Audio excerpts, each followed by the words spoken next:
Segunda carta de Pedro, capítulo 3. Vamos a leer desde el versículo 1, ¿les parece? Y leemos hasta el versículo 10. Segunda carta de Pedro 3. Bueno, gloria a Dios. Está casi al finalizar la Biblia, ¿verdad? Bueno, vamos a leer la palabra de Dios. Hay un título, no sé si su Biblia tendrá algún título. ¿Qué título tiene ese capítulo? El día del Señor vendrá. ¿Cuántos lo creen? ¿Usted cree que el día del Señor vendrá? Bueno, ahora vamos a explicar en qué consiste el día del Señor. Vamos a leer la palabra del Señor, ¿les parece? Dice la palabra de Dios de la siguiente manera: amados, esta es la segunda carta que os escribo, y en ambas despierto con exhortación vuestro limpio entendimiento, para que tengáis memoria de las palabras que antes han sido dichas por los santos profetas y del mandamiento del Señor y Salvador dado por vuestros apóstoles. Sabiendo primero esto, que en los posteriores días vendrán ¿qué? Burladores, andando según sus propias concupiscencias y diciendo: ¿dónde está la promesa de su advenimiento? Porque desde el día en que los padres durmieron, ¿sí?, todas las cosas permanecen así como desde el principio de la creación. Estos ignoran voluntariamente que en el tiempo antiguo fueron hechos por la palabra de Dios los cielos y también la tierra, que proviene del agua y por el agua subsiste, por lo cual el mundo entonces pereció anegado en agua. Pero los cielos y la tierra que existen ahora están reservados por la misma palabra, guardados para el fuego en el día del juicio y la perdición de los hombres impíos. Mas, oh amados, ¿no ignoráis esto? Que con el Señor un día es como 1000 años y 1000 años como un día. El Señor no retarda su promesa, según algunos la tienen por tardanza, sino que es paciente para con nosotros, no queriendo que ninguno perezca, sino que todos procedan al arrepentimiento. Pero el día del Señor vendrá como ladrón en la noche, en el cual los cielos pasarán con gran estruendo y los elementos ardiendo serán deshechos, y la tierra y las obras que en ella hay serán ¿qué? Quemadas. Gloria al Señor. Bueno, hay un evento. Todos sabemos que hay un evento profético inminente, y ese evento profético inminente tiene que ver con el rapto. Amén. ¿Tiene que ver con qué? Con el rapto, ¿cierto? Otra manera para llamar rapto se le llama también arrebatamiento. Cuando vemos la palabra arrebatamiento o rapto, son la misma situación. Rapto o arrebatamiento. Y esto, la palabra está anunciando. Por ejemplo, si leemos la carta de Pablo a los tesalonicenses, las dos cartas hablan acerca del día del Señor, y el día del Señor tiene que ver con el rapto, pero también tiene que ver con otro evento también que se llama la segunda venida. No son la misma cosa. Rapto es una cosa y segunda venida es otra. En el rapto el Señor viene por su iglesia. ¿Qué pasa en el rapto o en el arrebatamiento? El Señor viene por su iglesia y Él se queda en el cielo, y la iglesia sube a encontrarse con Él en las nubes. Amén. Ese es el rapto, ¿cierto? Y eso ocurre en un abrir y cerrar de ojos. Eso es de un momento a otro. Eso es como, por eso se llama arrebatamiento, porque es como un raponazo, ¿cierto? Como un zarpazo. Entonces nos encontramos con Él en el cielo, y en el cielo nos vamos al cielo. Amén. Nos vamos a las bodas del Cordero. No es lo mismo que la segunda venida. La segunda venida es que la iglesia viene con Jesús. Amén. Entonces la segunda venida es Cristo viniendo con su iglesia. En el rapto es Cristo viniendo por su iglesia.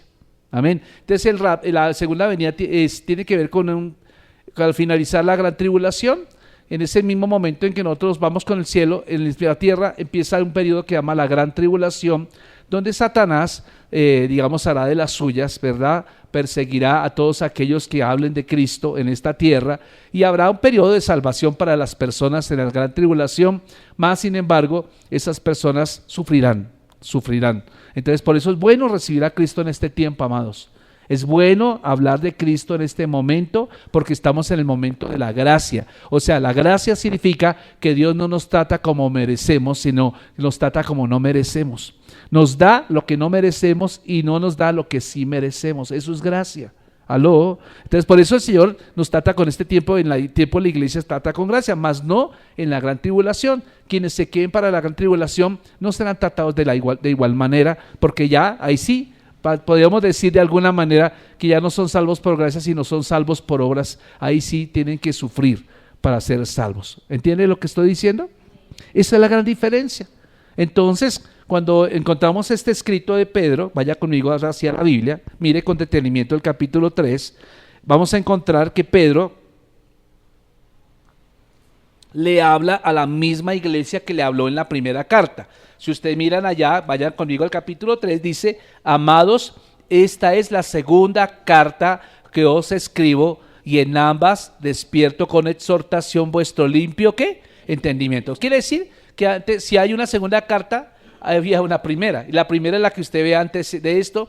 Entonces Pedro le escribe al mismo auditorio, le está escribiendo a muchos cristianos que están dispersos por el mundo, le está diciendo: vea, muchachos, prepárense para la segunda venida de Cristo. Los estoy exhortando, prepárense porque Cristo no tarda. Y entonces vean que yo por lo menos encontramos que algunas cosas interesantes. Vaya conmigo a la Biblia y anote esto. En el versículo 1, por lo menos Pedro está diciendo: los exhorto para que entiendan. ¿Ok? ¿Qué es exhortar? Pedro está diciendo: exhortar es animar, es aconsejar. Entonces les está diciendo: yo les escribo a ustedes aconsejándoles y animándoles a que entiendan. O sea, ejerzan su entendimiento, hermanos, ejerzan su entendimiento. Si ustedes están viniendo a la iglesia, ustedes no vienen por tradición, ustedes vienen por convicción. Amén. ¿Usted por qué viene a la iglesia? Usted viene para ser empoderado por parte de Dios. Amén. Usted no viene a la iglesia por cualquier cosa, porque no tenga nada que hacer en la casa. Literalmente Pedro les está animando de eso. Por eso dice: amados, esta es la segunda carta que os escribo, y en ambas despierto con exhortación vuestro limpio entendimiento. Pero salta el versículo 2. Entonces, ¿en qué consiste esa exhortación?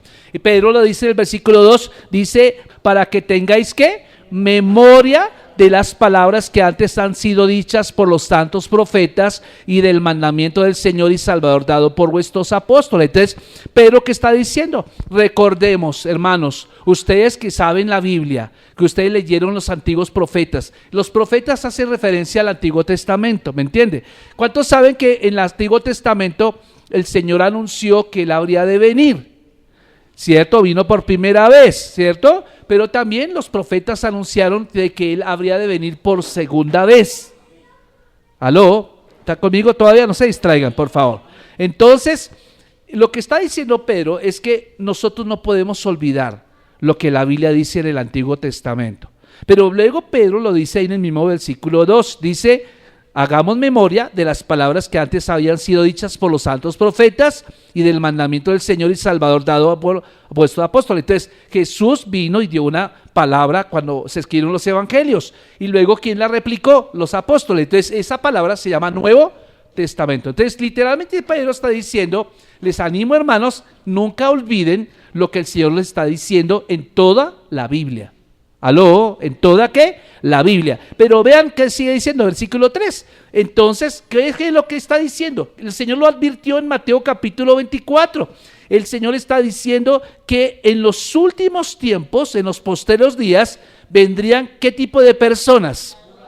Burladores. Burladores andando según sus propias ¿qué? Concupiscencias. Entonces, hay un tipo de persona que lo vamos a tener, y son los burladores. Su burlador es aquella persona que desdeña la palabra de Dios, que se ríe de la palabra de Dios, que siempre la pone en tela de juicio, y esa es la misma espíritu que tuvo el diablo, o que ha tenido el diablo siempre. Siempre el diablo ha cuestionado la palabra de Dios. Siempre la ha cuestionado. Cuando Dios te da una palabra a ti, lo primero que viene luego de espere que tú la recibes es cuestionamiento. ¿Quién pone ese pensamiento de cuestionamiento de la palabra? El diablo. El diablo lo coloca. ¿Explico lo que estoy diciendo? Entonces, vean que los burladores tienen esa capacidad de poner en tela de juicio la palabra de Dios. Pero fíjense cómo es esto. Pues resulta que el mismo Señor dice que en los últimos tiempos vendrían burladores, ¿cierto? Dice que andando según sus propios deseos. Versículo 4, ¿qué dice? Y diciendo: ¿dónde está la promesa de su advenimiento? Porque desde el día en que los padres durmieron, todas las cosas permanecen así como desde el principio de la creación. Entonces, fíjense qué es lo que están diciendo. ¿Cuál es su argumento? están diciendo, amados, le están diciendo, jaja, cristianos, ¿qué les pasa? ¿Cómo así que Cristo va a venir? Vea, las cosas siguen igual desde la creación y Cristo no ha venido. Advenimiento significa venida, ¿me entiende? Entonces vea el versículo 5. Entonces, ¿qué es lo que dice el versículo 5? Dice allí, y estos ignoran voluntariamente. Entonces, una característica del burlador es que ellos son ignorantes voluntarios, o sea, no son ignorantes accidentales, sino que ellos desechan la palabra de Dios, la repudian, y entonces el versículo 4, el 4:5 dice, ellos ignoran voluntariamente que el tiempo antiguo fueron hechos por la palabra de Dios, los cielos y también la tierra que proviene del agua, y el agua subsistirá, el 6, por lo cual el mundo de entonces pereció anegado en agua. ¿De qué está hablando Pedro ahí cuando dice que pereció en agua? Del diluvio. Eso fue evidente, mi amado hermano. Todo mundo supo de que ocurrió el diluvio, fue un hecho real. Entienda esto, y eso está en el Antiguo Testamento. Toda esta historia fue transmitida de manera oral, de generación a generación, y entonces la gente, todo el mundo sabía eso. Entonces, lo que está diciendo literalmente es que los burladores querían ignorar las pruebas del poder de la palabra de Dios. Ellos querían ignorar las pruebas del diluvio universal. Están diciendo, eso es mentira. Y dése cuenta algo, curiosamente, cuando Pedro escribe esta carta, el estado espiritual del mundo es exactamente igual que el estado espiritual en el tiempo de Noé. La gente desechó la palabra. Recordemos que la Biblia nos enseña en Génesis 6 que durante el periodo en que Dios le habló a Noé, le dio instrucciones de construir el arca, pasaron más o menos 100 años. Fueron 100 años donde Noé y sus hijos estuvieron hablándole a la gente acerca de que se venía un juicio. La gente decidió no creer, al contrario, se reían de él y lo ponían en gracejo, lo ponían en ridículo. Entienda esto. Y no sé usted, pero me parece que en este tiempo pasa igual. Usted le habla de Cristo a cualquier persona y mucha gente recibe, pero a mucha gente también se burla. La gente se burla y que eso se llaman burladores porque son personas que son ignorantes por voluntad propia. Entonces vean qué tremendo, porque dice que habría juicio en la naturaleza. El versículo 7 dice, pero los cielos y la tierra que existen ahora están reservados por la misma palabra, guardados para el fuego en el día del juicio y de la perdición de los hombres impíos. ¿Qué significa? Que el Señor va a ejecutar la palabra. Va a ejecutar la palabra. Y ahora vaya conmigo al versículo 8. Y dice el versículo 8, es un versículo que usted tal vez ha escuchado. Dice, mas, oh amados, ¿no ignoráis esto? Que con el Señor un día es como ¿qué? 1000 años y 1000 años como un día. Versículo 9, el Señor que dice, no retarda su promesa según algunos la tienen por tardanza, sino que es paciente para con nosotros, no queriendo que ninguno ¿qué? Perezca, sino que todos procedan al arrepentimiento, pero el día del Señor vendrá que como ladrón en la noche, en el cual los cielos pasarán con grande estruendo y los elementos ardiendo serán deshechos y la tierra y las obras que hay en ella serán ¿qué? Quemadas. Entonces fíjense que el versículo 9, que es el tema que voy a predicar hoy, habla de la paciencia de Dios. Hoy quiero simplemente que nos preguntemos algo. ¿Por qué Dios se demora tanto en regresar? ¿Por qué se ha demorado? Se han pasado generaciones, ya han pasado 20 siglos y la predicación ha sido la misma durante esos 20 siglos. El Señor podría haber vuelto hubiera podido volver en ese mismo instante que Pedro escribió la carta, en esa generación, o hubiera podido volver en el tiempo de la Reforma protestante, o hubiera podido volver el siglo pasado. Pero ¿por qué el Señor se demora en su regreso? Ahora, note algo que lo leímos ahora, es que algunas personas dudan de que Cristo va a regresar. Y mucha gente se burla de ese tema. Mucha gente pone en tela de juicio, y quiero decirle que lo que está pasando es que esa larga espera parece probarles que no va a cumplir su promesa. Y eso hace algo, un efecto en la gente incrédula, y es que la gente incrédula cuando no ve evidencias, porque ellos necesitan evidencias físicas o científicas para creer. Pero ¿cuántos saben que nosotros no necesitamos evidencias científicas para que nosotros creemos? Amén. Entonces, como ellos no tienen evidencias científicas, ¿cierto? Entonces ellos empiezan a burlarse. Pasa igual que lo que pasó con el tiempo de Egipto. ¿Se acuerdan cuando el Señor Moisés fue varias veces a Faraón diciendo, deja ir a mi pueblo? ¿Y qué pasaba? El Faraón se burlaba y decía, no creo, y venían las plagas, lo atacaba, parecía que los fuera a dejar ir, pero volvía otra vez, se arrepentía y no los dejaba ir. Entonces, mis amados hermanos, mucha gente se está burlando hoy en día de las profecías acerca del advenimiento de Cristo. Hoy es normal ver en las redes sociales lo que está ocurriendo. La gente duda del regreso, hablan como les apetece, y fíjense que ese pobre juicio que esas personas burladoras están haciendo acerca de la palabra, acerca de las profecías, se va a convertir para ellos mismos en su juicio en el infierno. ¿Me explico lo que estoy diciendo? ¿Por qué nuestro Señor Jesucristo se demora tanto? ¿Por qué Jesús no ha venido para callarle la boca a esos burladores? ¿Por qué no ha venido para cumplir su promesa? Y entonces vamos a ver que Pedro nos da algunas razones o algunas respuestas a quienes preguntan eso. Entonces vamos a ver 3 razones por las cuales, según nuestro juicio, Jesús se demora. Y la llamo las 3 razones, las 3 P. P de papá. ¿Cuál es la primera razón? La primera razón la llamaremos promesa. Promesa. ¿Cuál es la primera razón? Promesa. El Señor dio una promesa que se cumplirá. Promesa. La segunda P la llamaré paciencia. ¿Cómo se llama la segunda P? Paciencia. ¿Cuántos saben que Dios es paciente? La paciencia del Señor no se ha agotado. ¿Cuántos saben que Dios es paciente? Él no se le pasa. A mí yo tengo un problema, hermanos, tengo que pedir perdón, es que yo no soy paciente. Sáqueme la piedra usted, pruébeme ahorita y lo verá que le aplico el evangelio muscular. ¿Cierto? No debería ser, pero no soy paciente. Si no, pregúntele a mi esposa. Ella habla solo maravillas de mí, pero realmente no soy todo lo que ella está diciendo, ¿verdad? De verdad, no sé, solo está hablando con toda la verdad. Entonces, Dios sí es paciente, tú de pronto no, tú yo tampoco, pero Dios sí es paciente. Y la tercera P la voy a arrasar, la tercera razón, la tercera P la llamaré pasión. La pasión de Cristo determinará la llegada de aquel gran día, ¿ok? Entonces vamos a hablar de esas 3 P, las 3 razones, y quiero que usted las piense y medite en ellas. Vamos a hablar de la primera P. La primera P la llamamos ¿qué? Promesa. ¿Cuántos saben que el Señor nos ha dado promesas? Las promesas del Señor se cumplirá. Él lo dijo en Mateo capítulo 24, Él lo dijo en Mateo capítulo 25, hay una promesa que se ha de cumplir.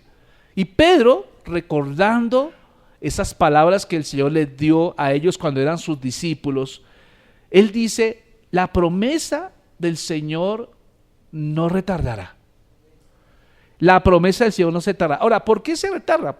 Bueno, es una sencilla razón. El versículo 8 nos lo dice, que dice él que para mis amados, no ignoréis esto, que para con el Señor un día es como ¿qué? 1000 años y 1000 años como un día. Hay algo que nos dice este pasaje, ese dicho, porque es un dicho que dijo Moisés en el Salmo 90 también, eso de 1000 años un día 1000 años, 1000 años un día. Lo que está queriendo decir es que a diferencia de nosotros, Dios no está incluido en el tiempo, ¿me entiende? Él es eterno. ¿Entiende esto lo que estoy diciendo? Él no tiene afán. Él no está inmerso en el tiempo. Nosotros sí estamos inmersos en el tiempo y lo vemos por nuestra carita, ¿cierto? Porque antes estábamos muy relucientes, muy rozagantes, preciosos, preciosas, pero hoy ha pasado el tiempo y ya pues seguimos siendo preciosos, pero no tanto. ¿O no? ¿Cierto? Ya estamos un poquito más maduritos, ¿cierto? Estamos más maduritos y ya se nos ve en la cara, se nos ven muchas cosas, en el movimiento. A Dios no le pasa eso. A Dios no tiene ese problema. Entonces fíjense que lo espectacular acerca de cuando Cristo venga es que, digamos, nadie va a saber en qué momento va a volver. Es una promesa porque, como decía el mismo Señor Jesús, nadie sabrá ni la hora, ni el día, ni las condiciones en que volverá el Señor Jesús. O sea, nadie lo sabrá con anticipación y podemos estar completamente seguros de que Jesús vendrá cuando la gente esté muy confiada. ¿Me entiende lo que estoy diciendo? Cuando la gente esté pensando, la iglesia es el reloj también de la venida de Cristo. Y el mismo Señor lo explicó en Mateo capítulo 24, que en los últimos tiempos el amor de muchos se enfriaría. Y está hablando del amor de ¿quién? De la iglesia. Porque el amor de Dios no está derramado sobre los no creyentes. El amor de Dios ha sido derramado sobre los creyentes. Romanos 5:5, eso lo dice así. Entonces el amor ágape, el amor sacrificial, el amor que Cristo lo caracterizó en la cruz, ese ha sido derramado solamente en aquellos que entregaron su corazón a Jesús. Entonces cuando Jesús habla en Mateo 24 de que en los últimos tiempos el amor de muchos se enfriaría, se está refiriendo a aquellos que tienen ese amor. ¿Y quiénes son aquellos que tienen ese amor? La iglesia. ¿Usted no ha notado últimamente que la iglesia, no hablo de nuestra iglesia local, hablo de la iglesia universal, está más pendiente de cosas materiales que de las cosas espirituales? ¿No ha notado eso? Y ahora con el auge de la tecnología, las personas están más preocupadas por obtener los últimos avances tecnológicos en computación, en celulares. Ahora está el auge, el boom de los carros eléctricos. Ayer estaba mirando noticias que hay una feria de automóvil ahorita en Corferias, y el 70% de las exhibiciones son carros eléctricos. Eso es lo que está ahorita de boom. El automundo quiere comprar el carro eléctrico ahorita. Y ya están desesperados por vender un carro bueno, de gasolina, por tener el carro eléctrico. Porque es pura moda. Por pura moda, mi amado hermano. Yo conozco gente que se desespera. Tienen un carro, lo sacaron de concesionario y no pasa un año y ya lo están cambiando por el último que salió. Y dan sus razones y dicen, no, es que hay que estar a la moda, es que estar actualizado, y es que el carro antes de que empiece a molestar, ya toca venderlo y sacar el otro. Pues bueno, chévere si te puedes dar ese lujo, pero noto algo, que siendo cristianos está más enfocado en las cosas de esta tierra que en las cosas eternas. Y literalmente lo que estamos viendo es que se están dando los señales acerca de que la gente se está olvidando un poco del que Jesús va a venir y se están enfocando mucho en los placeres de esta vida. Y usted puede decir, pastor, yo no, pero yo estoy seguro de que sí. Y me gustaría probarlo en una conversación con usted, y estoy seguro que en la conversación vamos a mirar que efectivamente usted está mucho mirando más acá que en el cielo. Vean ustedes. Esta mañana escuchaba a un predicador muy querido, mi esposa lo tenía puesto, y decía él que muchos de nosotros como padres nos preocupamos mucho de que nuestros hijos vayan a la universidad, y está bien, pero ¿qué van a aprender en la universidad esos muchachos? Obvio, van a aprender medicina, tal vez, si tienes la palata para estudiar, que estudien medicina, o no sé cuántos millones vale un semestre eso, pero yo me imagino que ya está por 20 millones un semestre de medicina, 25 millones un semestre de medicina. Imagínese usted, y ya no son 10, sino son 12 semestres. ¿Cuánta plata se gasta ese muchacho? Y cuando se gradúa, la gente cree que ya alcanzó el cielo a dos manos porque se graduó el muchacho de medicina. ¿Y qué tal que en ese momento llegue Jesús? ¿De qué te sirve la medicina en el cielo si en el cielo no hay enfermos? ¿Me entiende lo que estoy diciendo? ¿De qué sirve la publicidad en el cielo si allá no necesitamos de publicidad? ¿De qué sirven los psicólogos en el cielo? No sirven. Y entonces lo que estamos viendo es que se ha perdido el tiempo en preparar a nuestra familia para quedarse en esta tierra y no para irse al cielo. Muchachos, hermanos, les estoy diciendo algo con el corazón. Usted no sabe en qué momento va a venir Jesús. Yo le hago la pregunta en esta mañana, ¿usted está preparado para irse con Jesús? ¿Usted está creyendo en la promesa que el Señor dice en su palabra de que Él ha de venir? Fíjese que cada momento que pasa es un momento que está cortando el tiempo para el advenimiento de Jesús. ¿Qué dice la gente que no tiene a Cristo? Los burladores dicen, eso no se puede cambiar, o sea, ellos no pueden cambiar el cronómetro de Dios. el reloj está andando hacia atrás. Hay gente que fija fechas, sectas pseudo-cristianas, valga la redundancia, pseudo significa falso, pero hay muchas sectas que están fijando fechas, o han fijado fechas en el pasado, acerca de que vendría Jesús y no vino en el momento que ellos creían que iba a venir. ¿Sí? Eso es como un río rugiente que se acerca a una catarata, o lo podríamos comparar como una bomba de tiempo haciendo sonar los segundos y que está a punto de detonar. ¿Me explico? Entonces el tiempo de Dios está establecido por el reloj de Él, no por nuestro reloj. Cuando todos estén confiados es cuando va a venir. Y probablemente usted estará diciéndome, pastor, pero yo me siento bien porque yo con mi esposa no peleo, con mis hijos tengo una buena relación. Cuando usted cree que todo está marchando bien, es cuando está marchando mal. Porque usted está confiando en sus capacidades, no está confiando en Dios. Piense, mi amado hermano, que en cualquier momento Cristo ha de venir. Probablemente muchos de ustedes jovencitos que hoy están acá no alcancen a ser ni papás ni abuelos. Entonces la primera razón es que promesa. Dios lo prometió, Dios, por lo tanto, ¿Dios qué? Lo va a cumplir. ¿Cuántos saben que Dios es un cumplidor de promesas? Ahora, miremos la segunda P. La segunda P la llamamos ¿qué? Paciencia. ¿Por qué Cristo no ha venido? Segunda razón, porque Él tiene ¿qué? Paciencia. Él es muy paciente. Diga conmigo, el Señor es muy paciente. Y esa paciencia de Dios es una de las razones de su aparente demora. Cuando usted mira el Salmo 103, vaya conmigo allá, Salmo 103, versículo 8.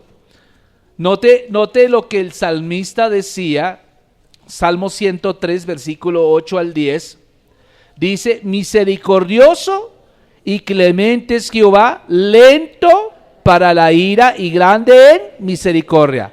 No contenderá para siempre, ni para siempre guardará el enojo. No ha hecho con nosotros conforme a nuestras iniquidades, ni nos ha pagado conforme a nuestros pecados.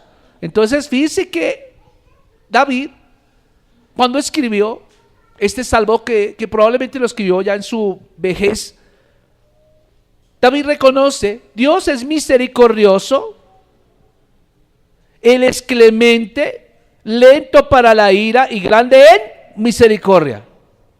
¿Sabe una cosa? Yo le doy gracias a Dios porque Dios es así. Porque si Dios no fuera así, pues estaríamos metidos en grandes problemas si no fuera por la paciencia de Dios. Lamentaciones 3, 21 y 22 dice, ¿cierto? Por la misericordia de Dios no hemos sido consumidos. ¿Y qué es misericordia? Misericordia es que Dios se baja a nuestro nivel, al nivel de la necesidad. Nosotros no somos capaces de llegar al nivel de Dios, a menos que Él descienda hacia nosotros. Y Él descendió hace 2000 años, dejó de ser Dios y se hizo un ser humano como nosotros. Amén. Tenemos que recordar, mi amado hermano, que tenemos un Dios clemente. Pero no crea que porque Él es clemente, no es un Dios de juicio. Con Dios no se juega, mi amado hermano. Entonces, veamos recordatorios de la paciencia de Dios. Voy a mencionarle por lo menos 4 recordatorios de la paciencia de Dios. La primera, su paciencia con nuestra falta de oración. Nosotros tenemos que ser honestos y reconocer que no somos hombres y mujeres de oración. Y el pastor, usted me podrá decir, pastor, ¿y usted cómo lo sabe? Lo sé porque si usted fuera hombre o mujer de oración, milagros estarían aconteciendo en su propia vida. Pero yo veo que muchas personas dicen que tienen oración y vas a darte cuenta que cuando no hay oración o la presencia de Dios no está en cada casa, hay contienda, hay orgullo, hay soberbia, hay disensiones y eso es síntoma de que no hay Dios ahí. ¿Usted cree que Dios lo trata con paciencia? Si Dios no fuera paciente, ¿usted cree que hace rato habría sido fulminado por lo que es? ¿Cuántas veces hemos peleado? Yo tengo que pedirle perdón a mi esposa por las veces que le saco la piedra. Si no, hace rato, mi amor, habría sido viuda. ¿Sí o no? Pero gracias a Dios, aquí me tienes, ¿cierto? Debería darle gracias a Dios usted también al Señor. Decirle, amor, gracias porque a Dios me tiene paciencia, es que estoy aquí. La segunda razón por la paciencia de Dios es su paciencia con nuestra falta de interés por los perdidos. ¿Cuándo fue la última vez que usted trajo un invitado a la iglesia? ¿Cuándo fue la última vez que usted le compartió el evangelio a una persona que usted dice que ama, que usted aprecia? Ahí demanda, ahí está diciendo, lo estamos diciendo con nuestra forma de vivir, que realmente Dios no es lo más importante para nuestras vidas. Y mucho menos la gente. La pastora bien decía algo, el mejor regalo que le podemos dar a una persona es la salvación. Y una de las maneras de manifestar esa salvación a la gente es, regálale una Biblia. A veces estamos pensando, pero ¿qué le regalo? ¿Qué le regalo? Un par de medias, le regalo unos pantalones, le regalo una chaqueta, regálale una Biblia. Regálale una Biblia. Es el mejor regalo que uno puede dar. Ese regalo es para hoy y para la eternidad. Sí, regálale una Biblia. Pero falta interés por los perdidos, hermanos. La tercera razón de su paciencia es que su paciencia con nuestras, inclinaciones terrenales. Mucha gente, incluso yo me pongo muy triste, tengo que decirlo, que uno habla con la gente y la gente está preocupada más por las cosas de aquí.